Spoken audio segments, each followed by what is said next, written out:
വടക്കൻ ഗസയിലെ Sheikh Hamad bin Khalifa ആശുപത്രിയുടെ പ്രവർത്തനം പുനഃസ്ഥാപിച്ചു. ഖത്തർ സഹായത്തോടെ പ്രവർത്തിക്കുന്ന ആശുപത്രിയാണിത്. യുദ്ധത്തിൽ പരിക്കേറ്റവർക്കും ഭിന്നശേഷിക്കാർക്കുമാണ് ഇവിടെ ചികിത്സ നൽകുന്നത്. ഇസ്രായേൽ ആക്രമണത്തിന് പിന്നാലെ മാസങ്ങൾ അടച്ചിട്ട ശേഷമാണ് ആശുപത്രി വീണ്ടും പ്രവർത്തന സജ്ജമാകുന്നത്.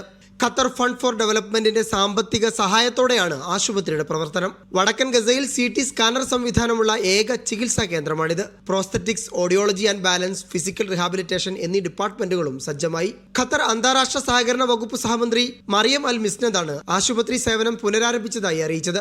ഗസയോട് ഐക്യദാർഢ്യപ്പെടേണ്ടത് ആവശ്യമാണെന്നും മനുഷ്യത്വം ഉത്തരവാദിത്തമാണ് എന്നും സമൂഹ മാധ്യമത്തിൽ എഴുതിയ കുറിപ്പിൽ അവർ വ്യക്തമാക്കി. യുദ്ധത്തിന്റെ കടുത്ത വെല്ലുവിളികൾക്കിടയിലാണ് ആശുപത്രിയുടെ സേവനം പുനരാരംഭിക്കുന്നതെന്ന് ഹോസ്പിറ്റൽ ചെയർമാൻ ഫഹദ് അഹമ്മദ് അൽ സുലൈത്തി പറഞ്ഞു. പ്രവർത്തനം തുടങ്ങിയ 2019 ഏപ്രിൽ മുതൽ 2025 ഒക്ടോബർ വരെ 52,000 പേർക്ക് ആശുപത്രിയിൽ ചികിത്സ നൽകിയിട്ടുണ്ട്. കഴിഞ്ഞ വർഷം മാർച്ച് മുതൽ 100 പേർക്ക് കൃത്രിമ അവയവങ്ങൾ നൽകി.